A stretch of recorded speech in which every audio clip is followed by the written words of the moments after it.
Hey you guys, and welcome to episode 43 of the Insiders on Real Estate and Marketing. I am your host, Sandy Hibbard, and joining me today again for the 40-somethingth time is my friend and co-host, Mr. Marc Miller. Hey buddy, hey, how are you? I'm good. How are you doing? I'm doing great. Good. I'm doing great. Good. I'm super excited because we have a really special guest today and a very dear friend of mine and a dear friend of Marc's as well, Mr. Jim Fite of Century 21 Judge Fite Realtors, and he and I go way back. We've done a lot of work together, and it's about time that I get him on the show. So he's with us today, and Jim is not only a real estate leader, entrepreneur, mentor, coach, teacher, he's also an author, and he has a new book out that we're going to be talking and digging into today called Success Through a Recession, Lessons Learned to Help You. And in the Judge Fite manner, I know that we're going to learn a lot of good little golden nuggets today that people are going to be able to bring back. So I hope that you've got some notes. We'll take those notes and listen up as we dig into this book with my friend Jim. But first, let's get a catch up with my friend here, Mr. Marc, and see what's going on in this business. Well, it just changes. Is it as hot as the temperature? Not quite. Has things slowed down a little bit? I'll say listings seem to be consistent, but the sales are not necessarily following the listings, and they keep playing with our interest rate out there. I'm telling you why, because people don't want to get in a car and go around looking at houses. Well, that might be part of it. It's too I tell you what, hot. If it was 6.5% interest rate, they'd all be out in their cars right now. Yeah, that's true too. So, yeah. Well, what is it? It's probably about, this morning I looked, I think it was about a 7.5%. Yeah. If it starts tilting toward 8, I would get extremely concerned, but not that we haven't lived through those cycles before. Sure, we to have. that side. So, and we balance 50% of our business in commercial. So thankfully, the commercial side we service is not the institutional side. I wouldn't have wanted to be dependent on office building investment sales because that's off by 50% year over year to that side. And I think that's going to be the first victims of foreclosures and Oh, really? yeah, give back to that side. So anyhow, overall, I would say I have a budget, but I manage month to month. And I think that's just kind of looked at, track your inventory, track your closings, and sort of see where the activity is coming from. So for August, which is typically a little slower because we have back to school side, I am a little bit encouraged with what I've seen in our order count. Yeah. And closings, our revenue looks pretty good through the month. So we've trailed that with 3 other months that were really good behind it. So, you know, I'm optimistic. I'm hopeful that September will be an improvement. We get out of some of this heat. I bet it will side because it's be. just I don't know what everybody the just interest rates seems are to going to be. do. People are still a little bit freaked out. Oh, yeah. I had a friend over at the house the other day who was talking about looking for a house, and I think that he said that his mortgage guy set him in at 7.2 or something like that, and he was going to quit. I mean, he didn't want to do the deal, and I was kind of like, wait a minute, you know, this guy needs to be educated. Right. Somebody, his realtor needs to talk him through this. I was going to offer to be his realtor. So I know.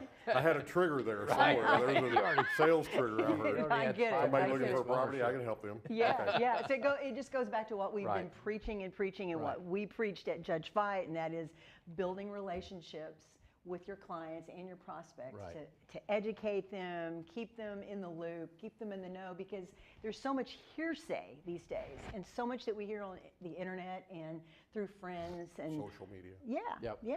Well, and the demand is there. It's wrong information. So, yeah. I've been doing this 46 years. I've seen a few cycles, which, by the way, today is my 3rd year anniversary with Secured. With that side. So, but through up cycles and down cycles, there's always sales. Opportunities. You just got to. You just have to potentially pivot into another channel and approach it a different way. But sales will occur. Yeah. It's just not. Everybody's just not used still, I think, to the higher rate of interest and potentially how to explain that opportunity. Particularly when I look at it and say, well, if you get in a home, you're immediately starting your piggy bank because you got appreciation. happening, and you can No always matter what. you can always refinance when the rates go back Yep. down as well. So somebody had a post the other day I thought was really interesting and kind of gave comparisons. You're paying 21% on a credit card, you're paying 12% or whatever on a car loan, and you can get into a mortgage for 7%. What's the problem? So Yeah. yeah. And another thing that I'm hearing that is, oh, the interest rates have gone up, I'm going to rent for a while. And I was just like, no, that's wrong. That's wrong. You know, I'm not a realtor, but let me tell you what I know. That is the wrong kind of thinking. And then you can pay somebody else's mortgage. Yeah, yeah, it's crazy. Yeah. So anyhow. Anyway, here we are in DFW. Here we are again. That's the way it goes. Yeah. So you gave a pretty good intro to Jim because you guys kind of know each other. But what I love about, I've known Jim for a very long time as well. And one of the things that we just touched on is that his Century 21 Judge Fite goes back to 1937. Yeah. 86 years. Isn't that wild? Yeah. So that I'm not that old. I You're don't not look that old, do I? No, yeah, you were I don't just- look that old. No, you don't. You actually look great. I feel You pretty do. good You too. look You must be fabulous. living a good life right When now. I was getting your images off the internet for our marketing, I thought Jim has not changed because it's Yeah, been, right. you know what? She knows what to say. She's in marketing. She is, She's, you know. It's been a while since I've been seen too Jim. You long. look the same. You look great. You're doing something right, bud. Yeah, you are. Yeah, you are. So anyhow, but I want to jump into the book. Let's 'cause, There we do. go. Let's do. And you know, just as the first talking point, sort of what motivated you to jump in and write this book? Because you don't write it overnight, right? No, I started in 2009 actually. Okay. Oh, All right. wow. Yeah, that was during the Great Recession. But Yep. the title really came from 1986, before y'all were born. I love you, Jim. 1986, I was president of the Greater Dallas Association of Realtors, now Metrotex, and there was a board meeting. And if you remember 86, which y'all don't because you're not old enough, that recession from 86 to 92 started right here in Dallas. It started right here on Interstate 30 between Dallas and Lake Ray Hubbard. A lot of land flips, savings and loan industry went under.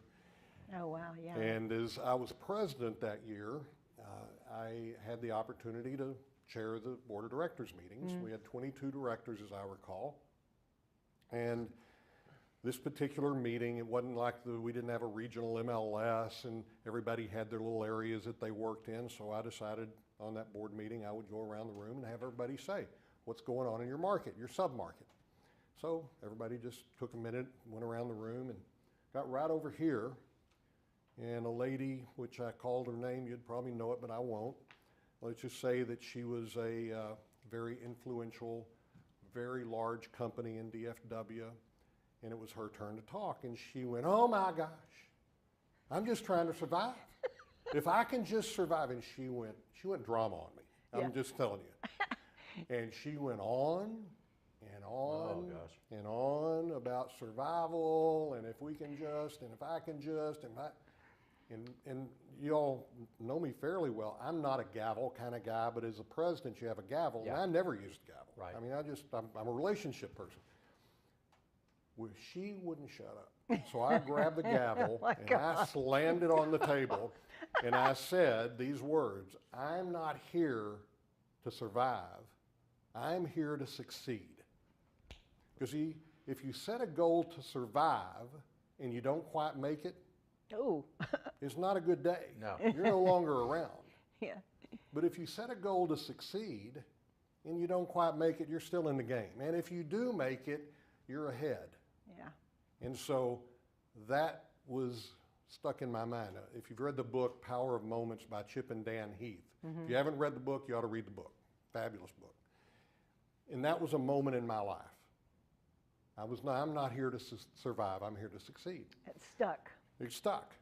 And so rock along, we had the Great Recession, and I was on a trip with some friends, and I was in the back seat. We had a driver guide that was taking us around South Africa.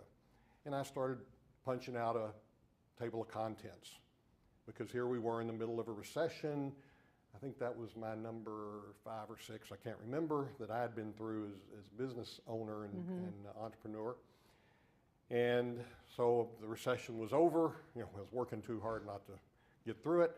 So we got through it, and we succeeded through the other side. And I didn't ever write the book.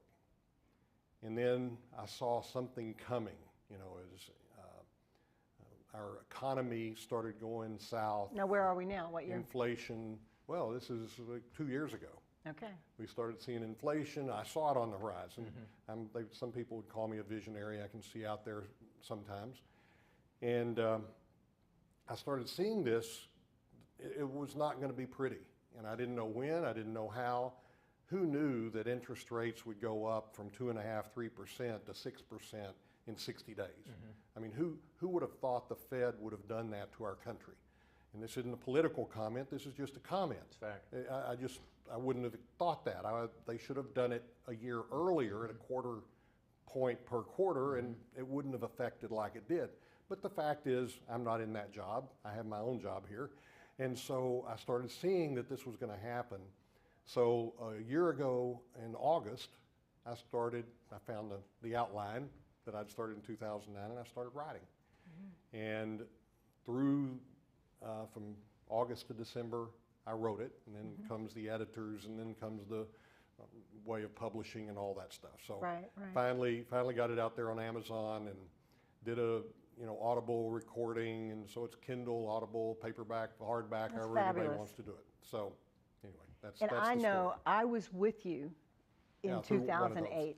Yeah, I know. And so I know what a visionary you are. I was in those meetings with you and Jan and your team talking about how and what we needed to do to avert what was coming. Yeah. And when I speak, I refer to that so many times, and I will say, and we did this, and this happened. Brilliant, I mean, and so it's just so exciting I can't wait to read it, to get in there and see these nuggets that I know, because I've watched them firsthand turn around attitudes in a company and sales and everything. It's pretty incredible. Well, Sandy, in 2005, October 05, so this was the year before the best year in real estate. 06 was the best year up till then, right, Mark? Right. And I went to a brainstorming group, which I've been a part of this group for 20 plus years. And there were a couple of markets that started turning around, started going south. In 2005, it was Florida and Michigan. And so, came back and that's kind of interesting. 2 markets is going south. I wonder what that's all about. And, so you start reading other things differently. And so rock along, March, April of that year, we met again. We meet 2 or 3 times a year. And we met again. Again, best year in real estate. Their market from October till March, April. I don't remember what month it was. It's in the book somewhere. But anyway, whatever month it was, their market took a dive. And they had the opportunity to tell the rest of us, here's what we've done to adapt. And so I came back in April. We had a leadership meeting, about 30 some odd people in the room, and I divided our whiteboard in thirds. It was a huge whiteboard, if you remember, up on Empire Central, and a huge whiteboard in our training room. And I said, okay, chart 1, chart 2, chart 3. We're fat, dumb, and happy. Again, best year in real estate, 2006. We're going to start cutting right now.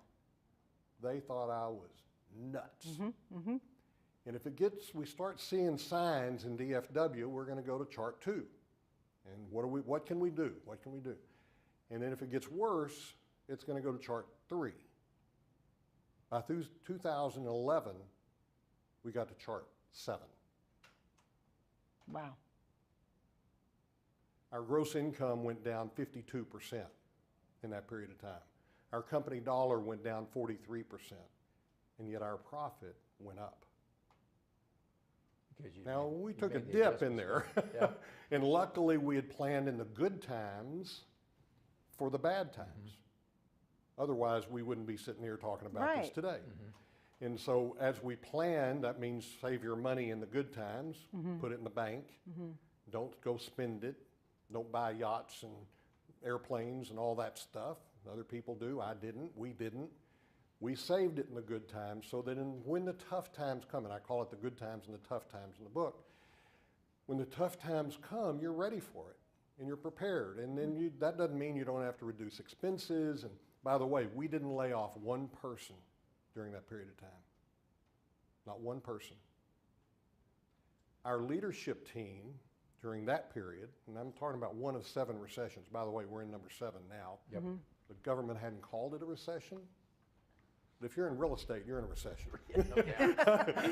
I don't care what the government says it is. In real estate today, you're in a recession. And so in our leadership team, we went to our leaders at one of those charts, I don't remember which one, and Jan and I, my sister and I, first decided if anybody was going to reduce their income, it would be us. And we calculated early on that we could go a year without taking a dime out of the company because of investments we had made and so forth. So at some chart, we went to our leadership team and said we would like to have you have the opportunity to take a reduction in your base salary. Now they still get incentives and different ways we pay. Every one of them took a reduction. Every single one of them. Rock along, Jan and I didn't get paid for 5 years. We didn't take a dime out of our company for 5 years. Rock along, December 31st, 2012, we paid every single leader back every dime that they had sacrificed for that period of time. Wow. It's all in the book. Yeah. So you got the charts, you got great people, they stay with you. Loyalty, I was thinking. Yeah. Yeah. And as a result of that, for 12 years in a row, we've been the #1 company, or one of the top 5 companies to work for in DFW. And they still tell the story. Our leaders tell the story as they're interviewing people, as they're talking to people. Let me tell you the company you work with. Because it was great leadership. You know, Well, like I I don't said, know about I that. was there for a piece of that time, Yeah. and it was great leadership. Thank you. And it will always be remembered in my heart that way. And it was you and Jan, Well, incredible and people. a lot of other great people as well. Yes, indeed. And it took the whole of the whole, whole but thing. it was is at that the- leadership. I mean, we're obviously in the real estate industry, Right? but this, I would think, would have practical application for anyone. Any business. Yeah. Any And you wrote business. it with that more in, It doesn't matter as if much you're in an mind. agent and you're an entrepreneur, you own your own sales career, right, or if you're a Fortune 500 company, yeah, or if you're middle management. Anyone that leads people, anyone that has responsibility of a budget, anyone that has a responsibility of investing or not investing, of growing. You know, through 2 recessions, 89 to 92, we were in the property management business, which we've been in for a long, long time. Yep. We manage over 1,700 properties today. And we were also in the brokerage business. So here it was 89 to 92 recession. We were trying to make ends meet. So we heard about a HUD contract coming up. What did we do? Never bid on a contract, government contract in my lifetime. Didn't even know how to spell government, you know? Didn't want to, by the way. And we went out to the HUD contract RFP solicitation. Yeah, we can do this. So we bid on it. We got it. Not only did we get 1, we got 2. We made more money than we ever made in our entire life. Wasn't compared to today, wasn't much, but back then it was a lot of money. What did we do? We put it in the bank. Yeah. That's We put it in the discipline. bank. Yeah.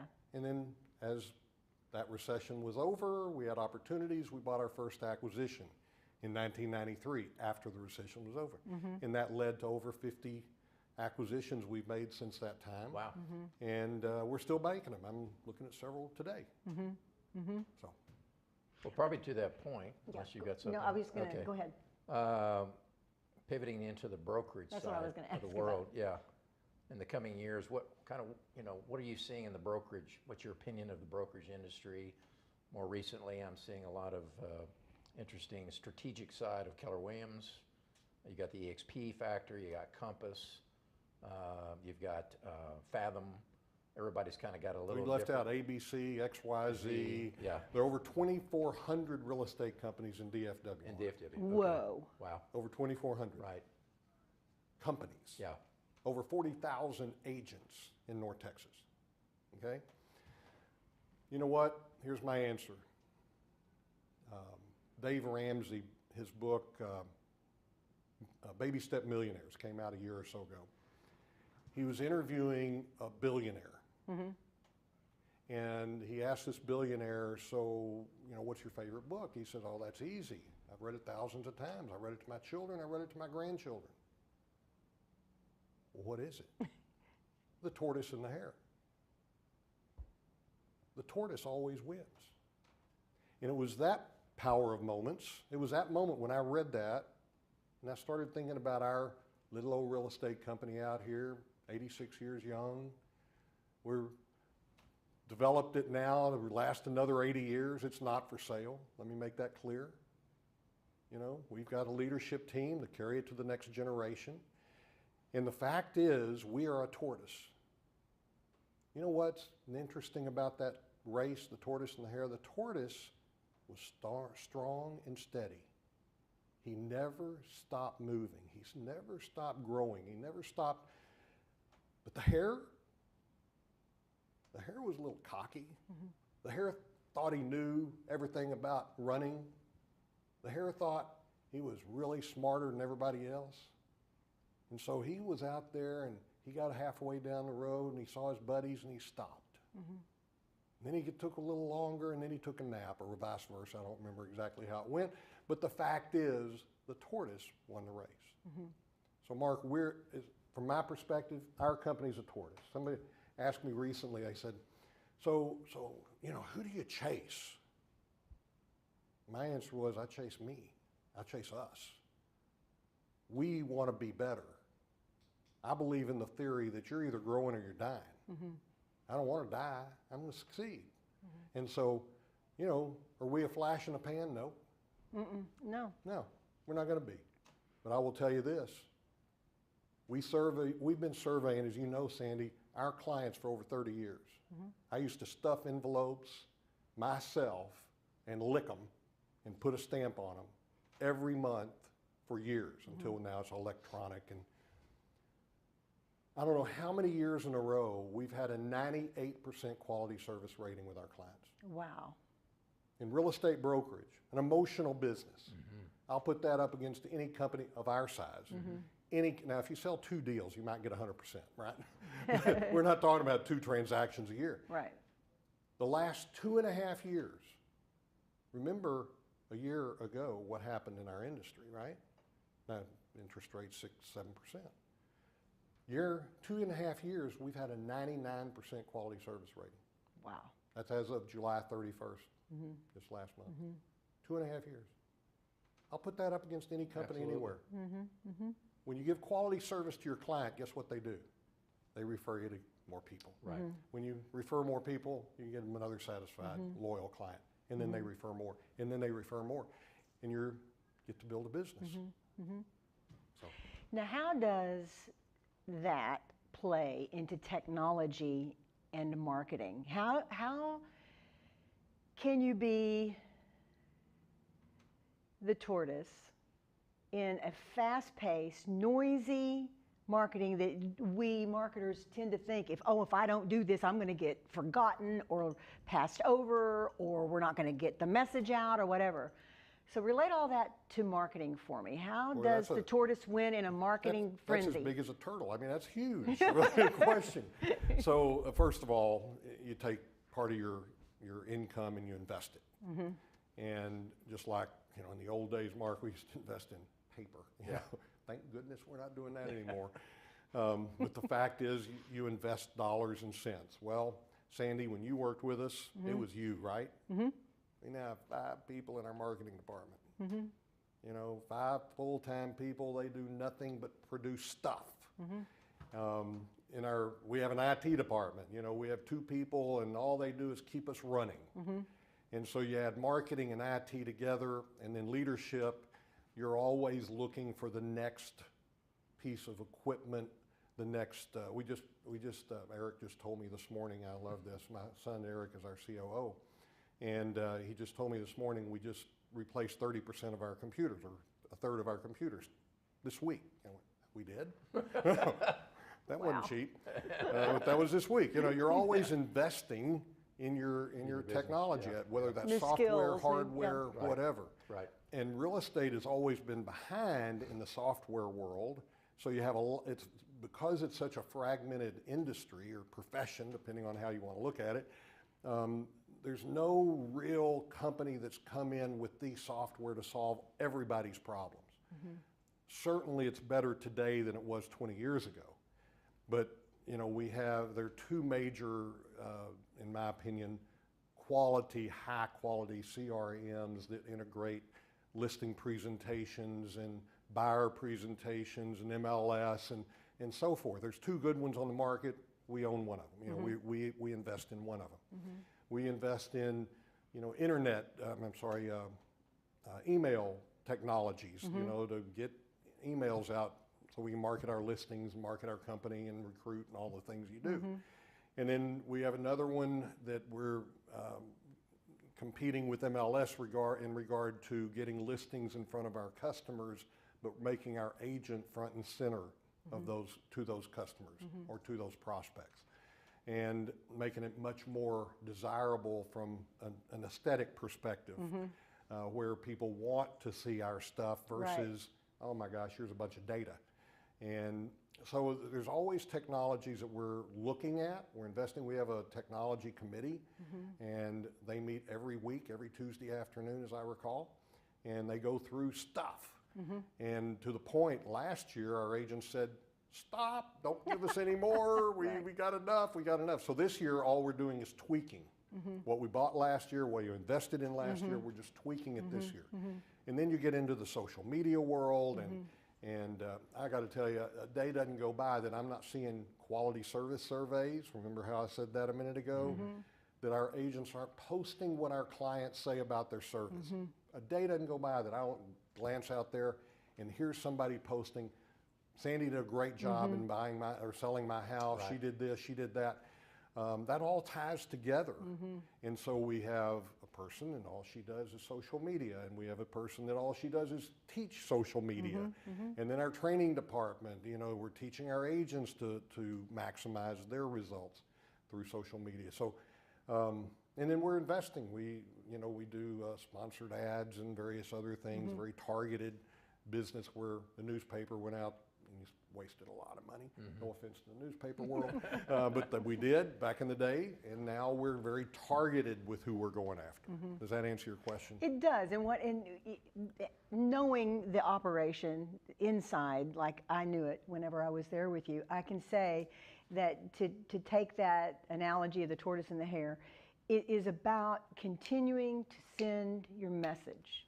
It's not necessarily about the flash, about having the biggest and grandest marketing program and spending billions of dollars on these new marketing gadgets, but it's about the basics and keeping those basic things going at not a pace that's slow, but steady. And this is the one thing that I tell clients all the time. And it's all the things that I've taught. I taught it to your agents, and I still teach it to my clients, and that is that you've got to be consistent, and it's all about your budget, your imagination, and the time that you spend. And if you're out of balance on any of those things, then you won't be able to continue your marketing.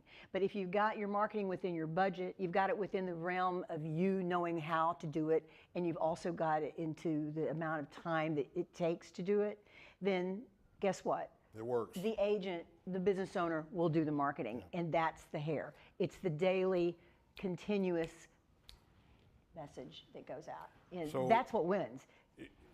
We were talking a few minutes ago before we started here that success is a journey, not a destination. Yes. And love that. You know, and I can't remember what famous speaker wrote that 40 years ago. I remember hearing it, and it's in the book somewhere. But I'll also add marketing. Marketing is a journey. It's not a destination. You never stop. Just like you never stop investing in your business. Right. Whether it's money, whether it's time, whether it's training, whether it's people, you never stop investing. You're always looking to, how can I make a difference? And then if you listen to the customer, what does a customer want? Kind of interesting. They'll tell you what they want. Yeah. And they'll tell you what they're listening to or what they're watching to help them make a decision for them to use you and your business. Yeah. Does that make sense at all? Yeah, it totally does. There's a consultative approach and all that. Yeah. But it's funny how so many business owners don't understand success, that we're like what we're talking about it on this level as the tortoise and the hare. They want to get there fast. Marketing's the same way. They want to get there fast. They want to make that blast out there. But the problem is, and what people need to understand is that you cannot sustain that. 99.9% of the businesses and people out there cannot sustain that. They have to take it slow and steady. That's what's sustainable. That's what wins. The flash in the pan doesn't work. It does not. I mean, my God, we've seen that so many times, not only in our industry, but in our culture, you know. So that's one thing that I learned when working at Judge Fite Company is that, you know, we created the message, and it was the consistency of getting the message out however we could. Another thing that we always teach is you've got a message, you want to get your brand message out. It needs to be everywhere you can, you know. So if you time, money, imagination. So if I can get it out there in all these places, and that's what I need to do. And I think that that's how we build our businesses too, and that's what you're talking about. You've got to have all these pieces, all these little successes that come together to make that business what it is, strong. So, you know, we were an independent realtor for 60 years, Judge Fite Company. And we joined the Century 21 system 26 years ago. And as Jan and I, my sister Jan and I, started developing the company, and we got to that point, 4 offices and 100 people way back when, 26 years ago. I will tell you, what we realized is DFW is a huge media market, huge. And to really build a brand, you know, it's millions. It costs millions of dollars. And so we had the opportunity to sell our company back 26 years ago. We had 2 offers on the table, and we said, I don't think we want to do that. And so we decided that we would join the Century 21 system, a global network. When you know, you walk down the street and you think of real estate, who do you think of? Well, I wish they all used us, but they generally, Century 21's in the top 1 or 2 or 3, and usually the top 1. It's a household brand for real estate, and so we bought into it at the end of the day. And we still recruit people to this day that say, when I think of real estate, I think of Century 21, so I'm going to work with them. So go back to your consistency. Some 40 plus years ago, somebody in California had this idea. Franchising was just beginning in the real estate industry, and that's where it started.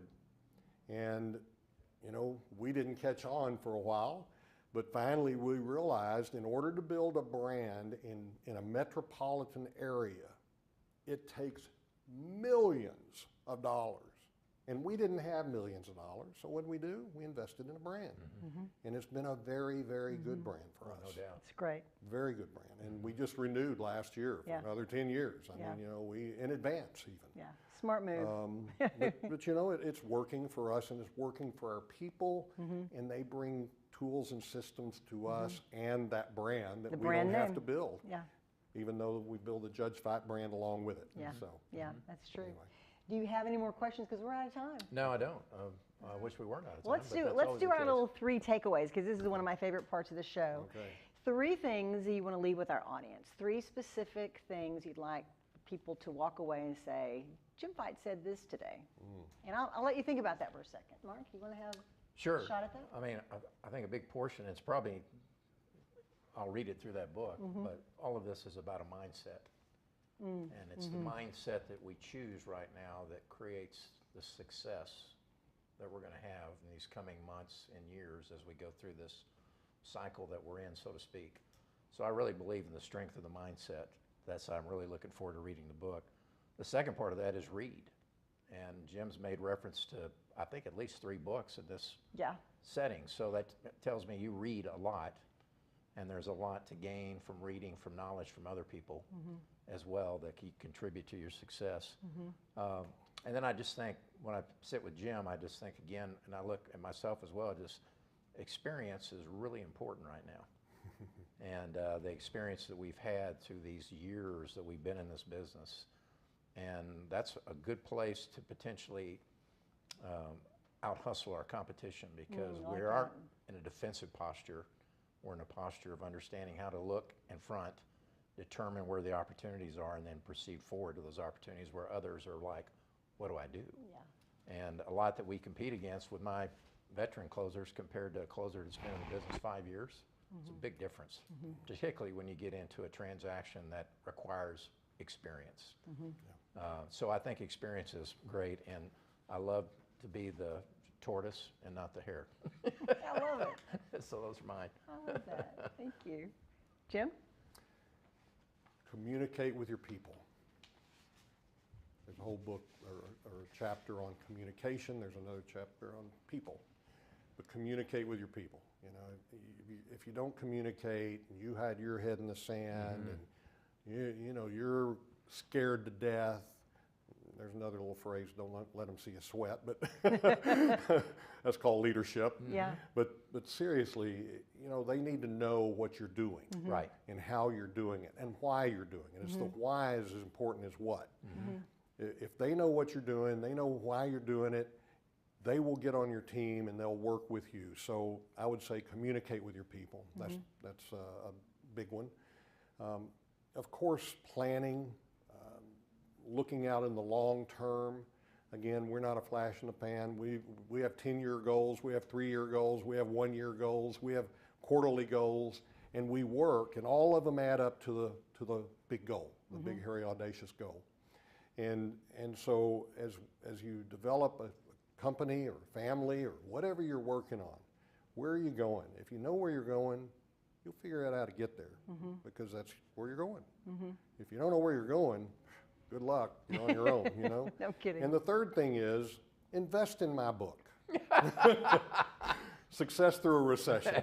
You know, that's what I really want them. Right. Seriously, every dollar that comes in will go to the Judge Fite Charitable Foundation. Awesome. And I didn't write that book for Jim, I wrote that book for people. I love it. And so that was the main thing, it's right in the first few pages. Every dollar goes to the Judge Fite Charitable Foundation. Our foundation was formed in 2017 to help people in emergency needs. Love that. And there's a lot of people that have them. We've done so many great things. Got a report on it at our stockholder meeting this morning, our annual stockholder meeting this morning, of what we gave and just so far this year to people in emergency. We can turn a check for somebody whose house burned down yesterday in 24 to 48 hours. That's how fast we can move. I love that. So anyway, buy the book. It'll help people. Thank you, Beautiful. Jim. My 3 takeaways, all that you said, but specifically, be consistent. I think that consistency in our businesses and the way we work and the way we spread our brand message is so important. I love the tortoise and the hare. I think that is a beautiful analogy, and I think that you just have to be consistent and don't give up. Second thing, in this crazy time of technology and AI, I want to encourage everybody to, and this is something that I learned from you guys, and it goes with your communication point that you made, that is step away from the technology and get your hands into the real stuff. Be analog, you know, write a notebook, make a phone call, go to a networking meeting. So get out from behind the computer, get out from behind ChatGPT or whatever it's called, and use your own brain to be creative in your business, because a lot of people are sliding into the laziness that is social media, the laziness that is AI, allowing to do the thinking for you. So if you want to have that steadiness, that strength of the hare, then of the tortoise, then I think that you've got to step away and out of technology long enough to be able to think for yourself, think for your own brand message, and then you add that to the consistency, and I think that you're going to have success. And then thirdly, I'm going to piggyback on Jim, communication. I think with your company, with your prospects, with your family, your partners, your people, let's don't stop communicating one-on-one with each other. Again, the technology can make it so easy to slide into getting used to communicating only through technology. And this is a thing. I mean, I just read an article in Vogue over the weekend when I was on the airplane coming home about how easy now it is for us to be non-human, to have the non-human contact. We don't know how to contact real humans anymore. We don't know how to talk to each other anymore because we're hiding behind technology. So communication is so important. So with all of that, I think that building your business and getting the book to find out how we navigate these times, whether you're a realtor, whether you are a business owner, buy the book. It's on Amazon. Jim, thank you so much. It's great to see you. Great seeing you, Jim. And talk to you. You look great. Mark, thank you. Thanks, Secured Title, for your sponsorship. We will see you next month. Ciao. Ciao.